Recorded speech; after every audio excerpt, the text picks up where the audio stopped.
Penn State has the best running back room in the country. There's no doubt about it. And Luke Reynolds looks like he's ready to take over for Tyler Warren.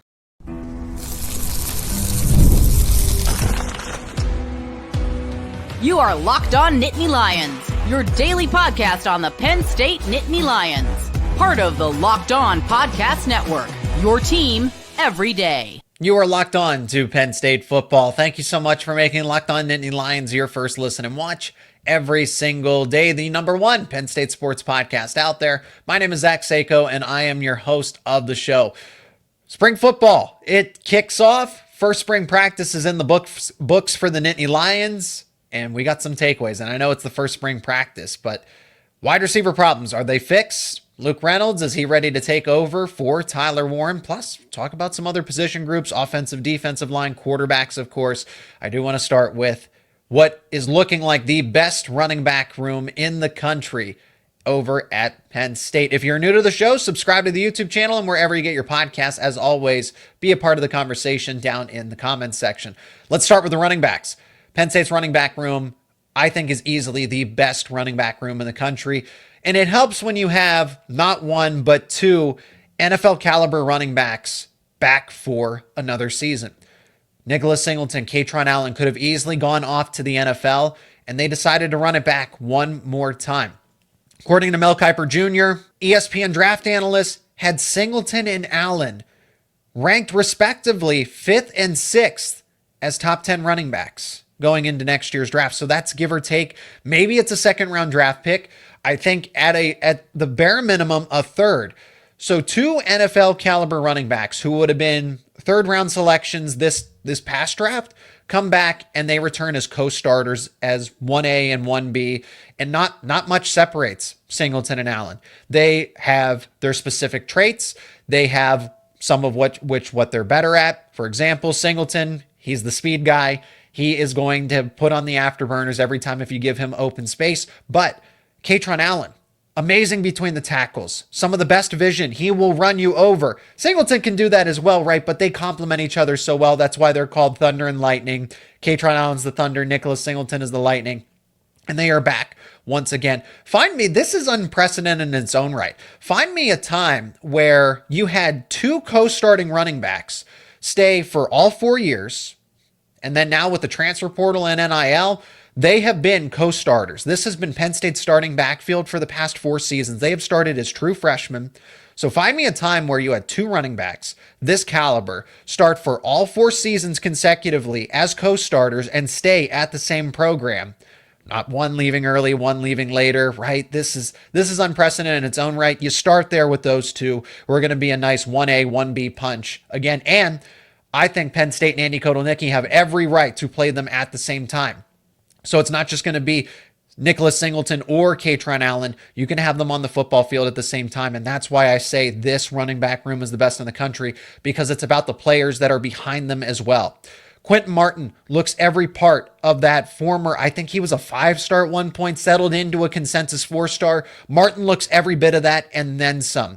This is somebody that should be at the top of breakout lists for not only Penn State, but maybe even college football lists too, where the reason he doesn't get more playing time is because of Singleton and Allen being in the way. But Quentin Martin, with what Penn State has in terms of its running back resources, I would not be surprised if Andy Kotelnicki puts 3 running backs on the field at the same time, whatever that combination is. And it's not just Quentin Martin. It is also Corey Smith, the former 4-star out of the state of Wisconsin. He has showed speed, quickness, agility. Both of those running backs, all 4 of them for what it's worth, but those two that Corey Smith and Quentin Martin come in as second-year running backs, they have shown they can catch the football. And that's what Penn State needs.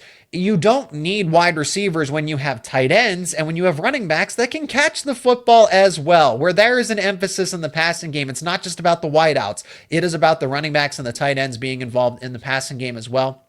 So Penn State has 4 capable running backs, all of which could start. All 4 of them could start at other respective Power 4 programs. We know this.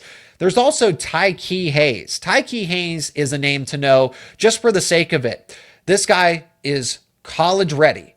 He enrolled early as a true freshman. He looks every bit of a college running back. There isn't, well, he needs time to develop. He very well might have a redshirt season this season. And that's the best case scenario if you have 4 running backs that are going to get playing time and then you save and maximize his eligibility. But Hayes could play right now. Would I argue that he's a starter? Maybe not. But for someone with his size and speed, the combination of that, he's already, like I said, college ready. He's 5'11", 205 pounds. At least that's what he's listed on the Penn State roster. So he looks every bit of the part of a Power 4 running back in the Big Ten Conference. I would trust Hayes as a rotational running back if they needed him to be that, maybe as running back number 3, whatever have you. But Hayes, because of all the other 4 names that I mentioned, he's not going to see a lot of playing time, but if the opportunity presented itself, I think Hayes could handle the workload to whatever capacity that is here at Penn State as a true freshman, and enrolling early certainly helps with that. Penn State has 5 more than just reliable options. Between Singleton and Allen, you can group Quentin Martin and Corey Smith together, and I think they will get playing time. We will see Andy Kotelnicki get creative, because when you have an embarrassment of riches at running back like this, and guys that, again, could start, but you don't just keep them on the bench for the sake of keeping them on the bench. You find a way to get them out onto the football field, and it benefits everybody.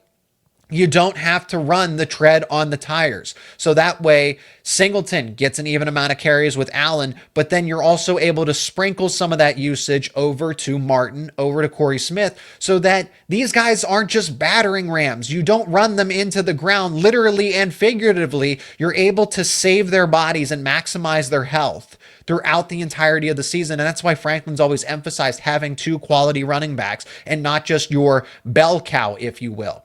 Penn State has this down to a T. I know J1 Sider was a big part of this, but Stan Drayton taking over as a guy that's worked with Ezekiel Elliott. He's worked with Bijan Robinson before. So yeah, I'm pretty sure most people have heard of those 2 running backs. Now he gets to work with Singleton, Allen, Martin, Corey Smith, Hayes. This is the best running back room in the country, starting with the 2 4-year starters, 4-year co-starters who have NFL potential written all over them, to the potential of the next up-and-coming running backs with Penn State, and then the guy who's leading them now in Stan Drayton, who maximizes their abilities. Let's talk about Luke Reynolds now. Luke Reynolds looks the part and then some to take over for Tyler Warren. He looks like tight end number 1.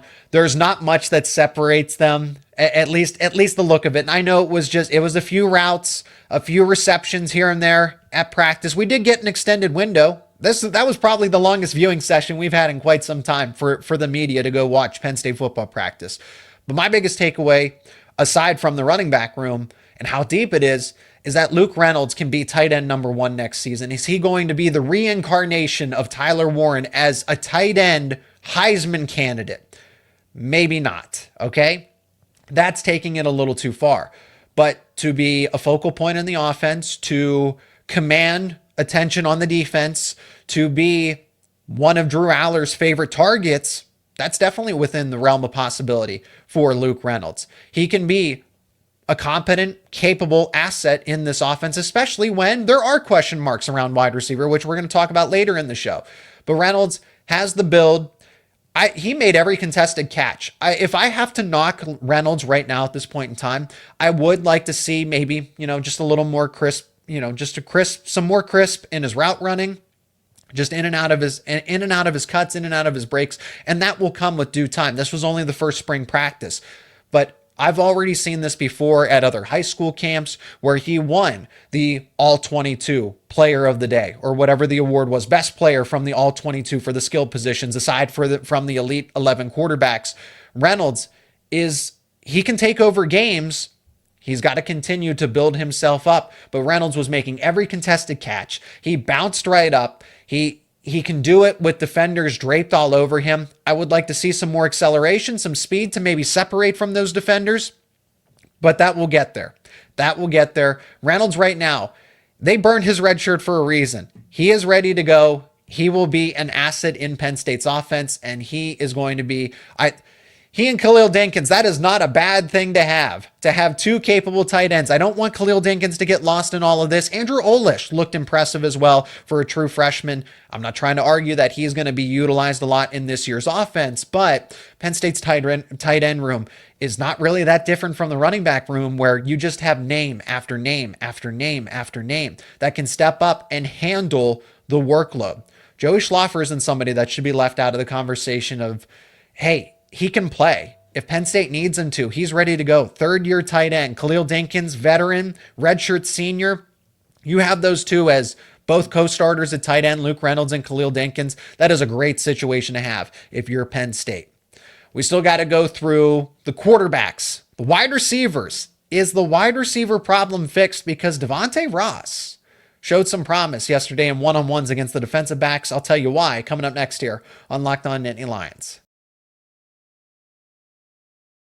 And today's show is brought to you by Monarch Money. Do you ever check your bank account and wonder, where did all my money go? Between dining out, online shopping, entertainment, it's easy to lose track of it. And that's where Monarch Money comes in, your personal CFO, giving you full visibility and control over your finances. Monarch Money isn't just a budgeting app. It's a complete financial command center. You can track all of your accounts, investments, and spending in one place. So you stop just managing your money and you start building wealth. You'll get surprising insights from Monarch. I actually started using Monarch for myself, and I realized just how much I was spending on things like eating out or package deliveries. Now I budget smarter and I save more.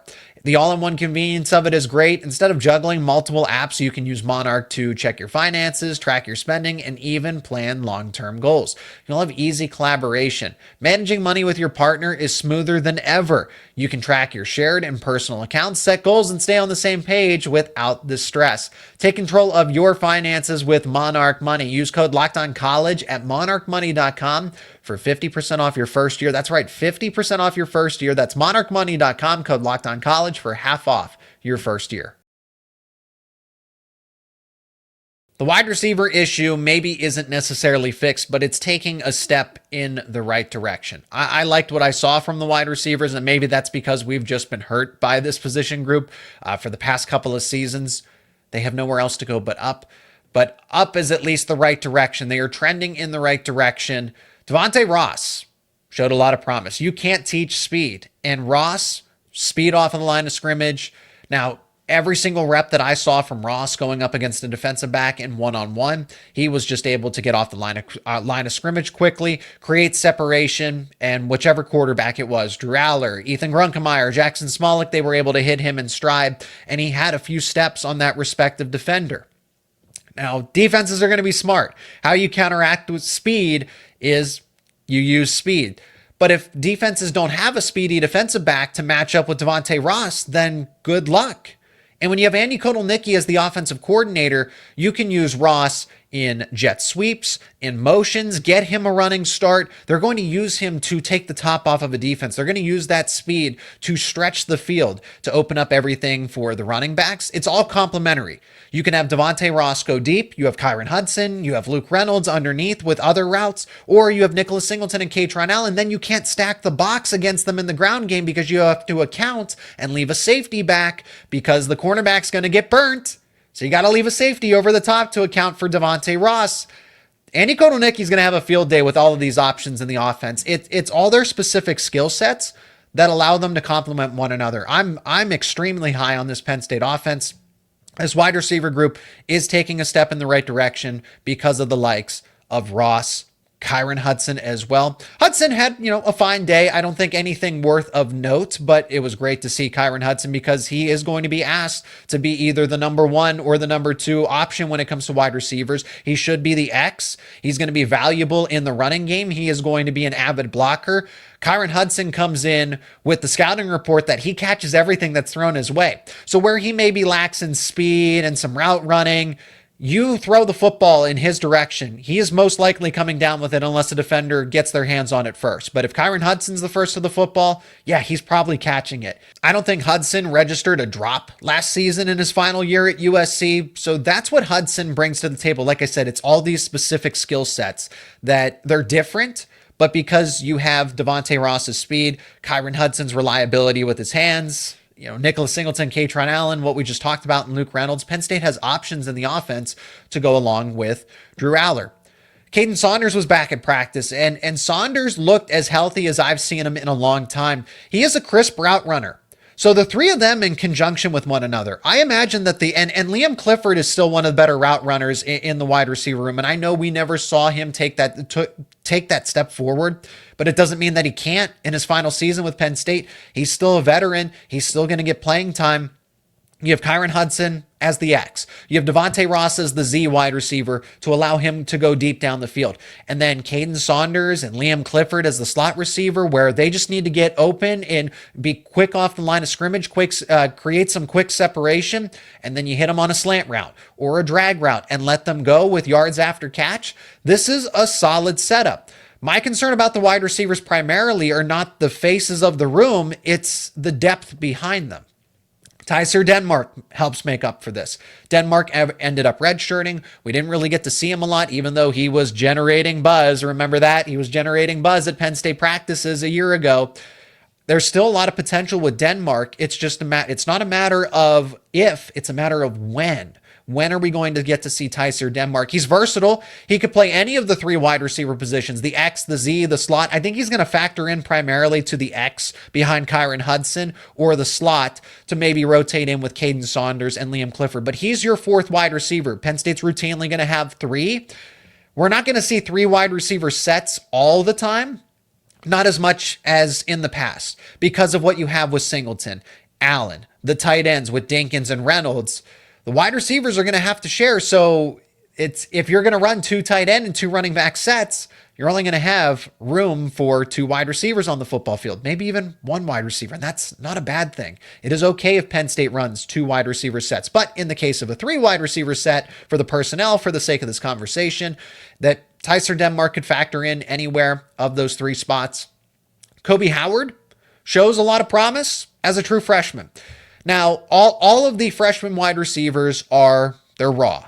There's a long way to go, I think, for Matt Outen, for Lyric Samuel, who bring with them tons of athleticism, but the technique, the skill, that's a little behind at this point. But they enrolled early, so they at least get a head start because Matt Outen looks every bit of a Power 4 athlete. He is built strong, very similarly to Tyke Hayes. You couldn't fool me. If you said Matt Outen's a running back, I would believe you based on his build.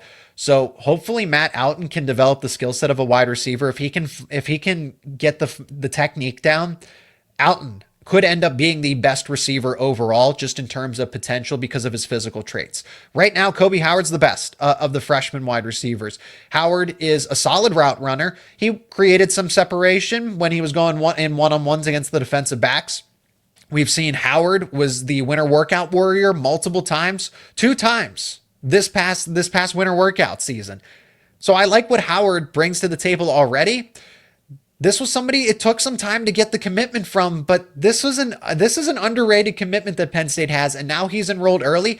Howard, maybe he does burn the red shirt if you need him to be. I could see him being the 5th best wide receiver on the team. Now, don't forget there's the likes of Anthony Ivy, Josiah Brown, Peter Gonzalez, so there's not a need for Kobe Howard to step up early. However, if he's going to out-rep them, if he's going to outwork them and show promise, just because you're a true freshman and Gonzalez is there, Brown is there, the other wide receivers are there that are fighting for all those reps as that second, third string wide receiver, it doesn't mean that Kobe Howard can't jump ahead of him.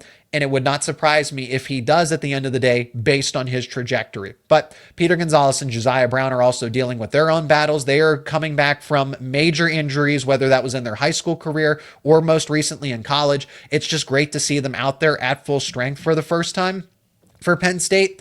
So all of those players, it's still a wait and see for them, but I like where this group is trending. Now, the defensive line, I've talked about it quite a bit now, but I do want to hash it out again. That defensive line is a massive concern for me.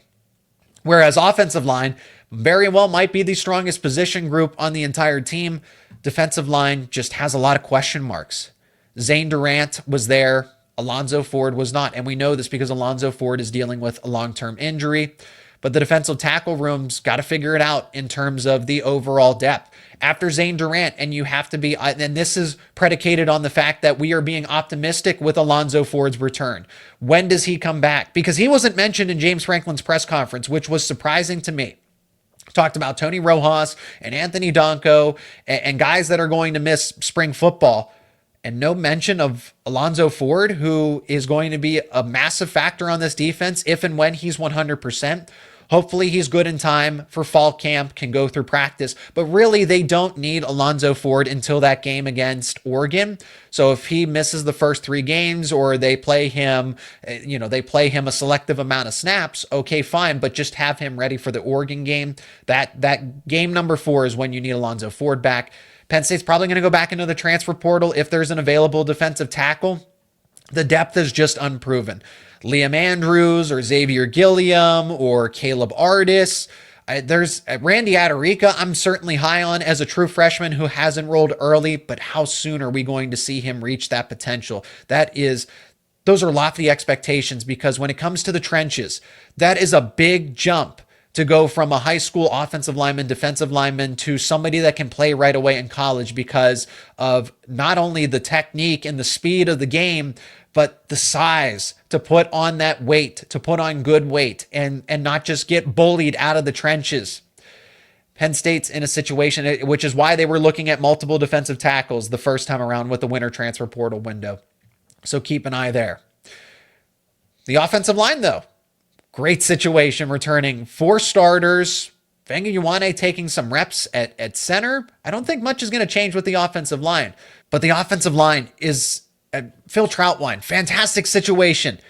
One of the best position groups overall in the country. Penn State very well might have the best, if not at a minimum, top 3 offensive line in the country. And that's saying something for all the struggles they've had in that group. And they're going to be protecting a quarterback room, which has a lot of depth in its own right, despite losing Beau Pribula. I'll tell you why to wrap up this show on the other side of this break. And today's show is also brought to you by Nissan. We're all about the stats because numbers do not lie. And when it comes to the all-new Nissan Armada Pro 4X, the numbers are on an MVP level. With the ability to tow up to 8,500 pounds, it can quite literally carry the whole team, plus the gear wherever you need to go. It's powered by a twin turbo V6 engine, delivering the strength and performance to handle highways, back roads, and everything in between. And with room for up to 8 people, the Armada Pro 4X is built for big crews, big adventures, and even bigger memories. Whether you're exploring off-road trails or rolling up to the arena, the Armada Pro 4X brings power, versatility, and style wherever you go.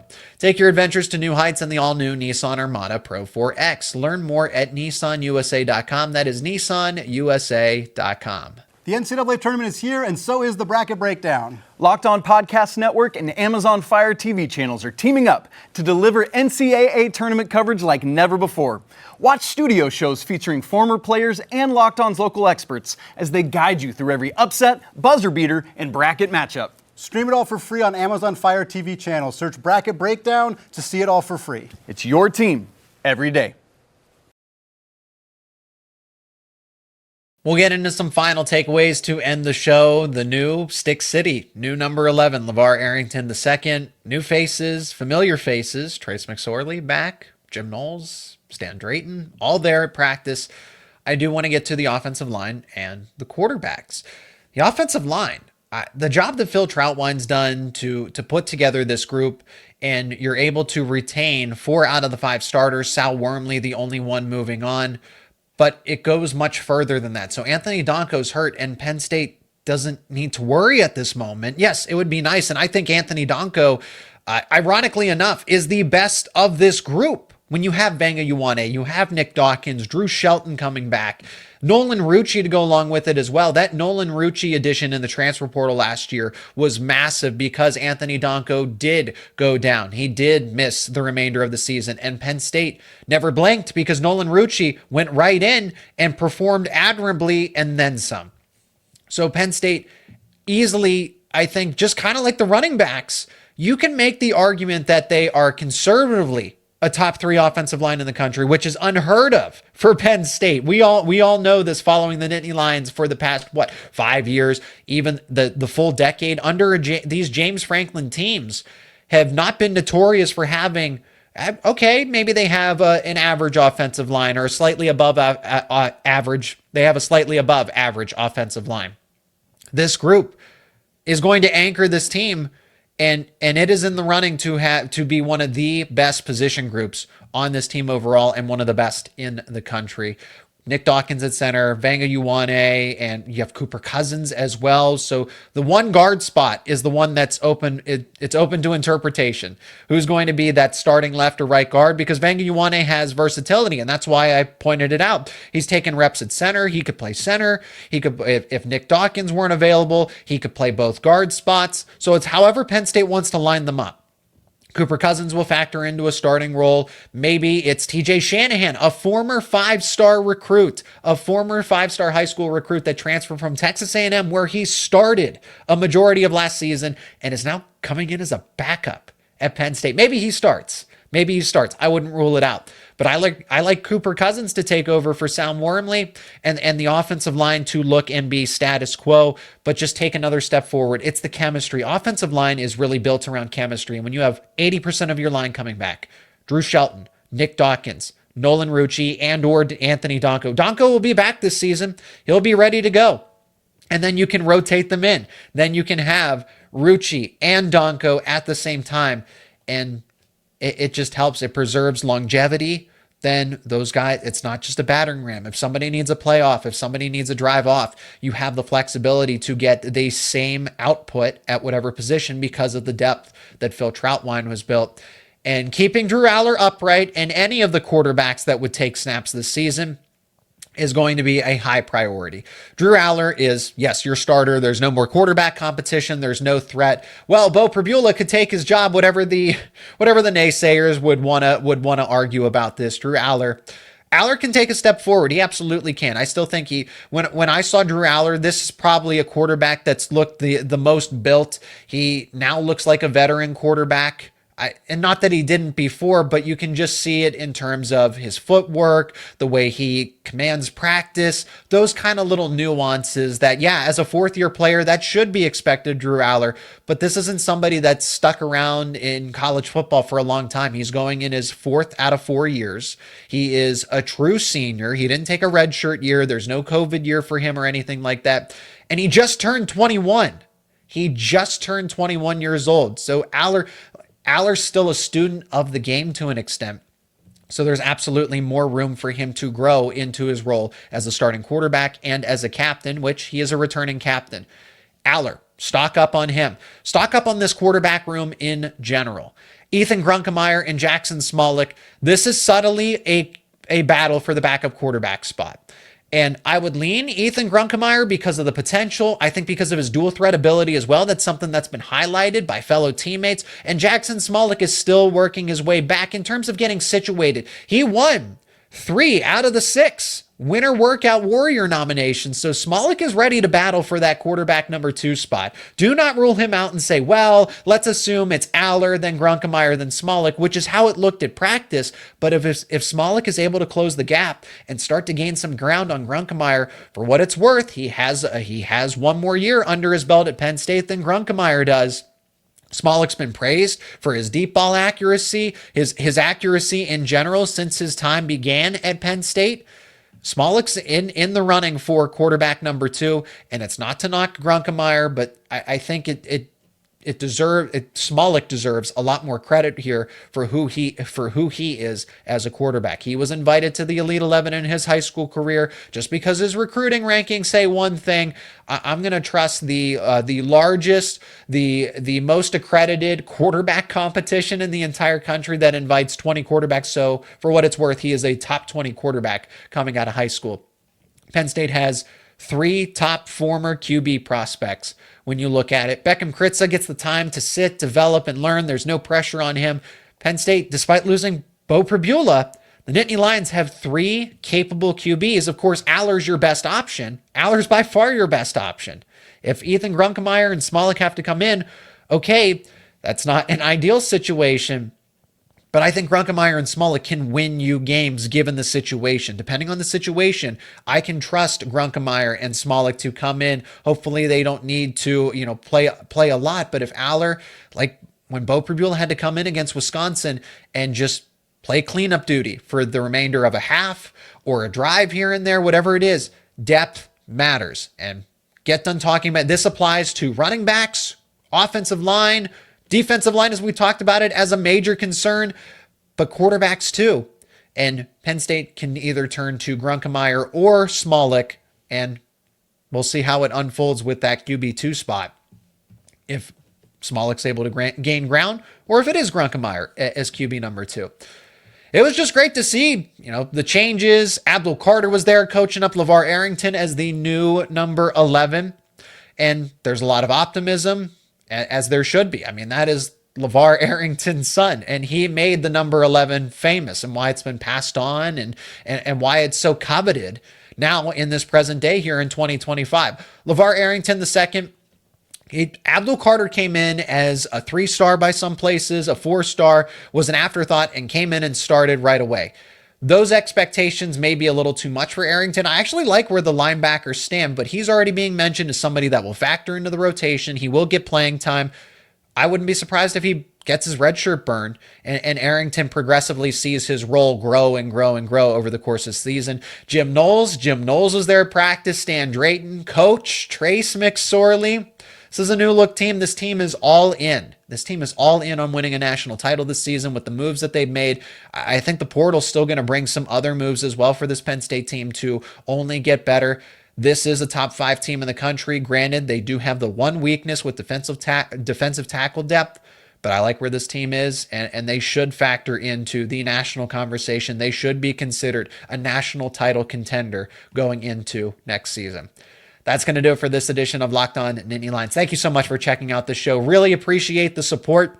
If you are new to the channel, please subscribe to the YouTube channel and wherever you get your podcast. Let me know your thoughts down in the comments section. Be a part of the conversation. Like this episode, share it with friends and family. And for more conversations around your favorite Penn State sports teams, whether that is football, wrestling, men's basketball, keep it right here on Locked On Nittany Lions. And again, thank you so much for making Locked On Nittany Lions your first listen and watch every single day. For your second listen and watch, check out Locked On College Basketball with hosts Isaac Shade and Andy Patton. March is here. The madness is upon us. Be the most informed college basketball fan out there by checking out Locked On College Basketball, available on YouTube and wherever you get your podcasts.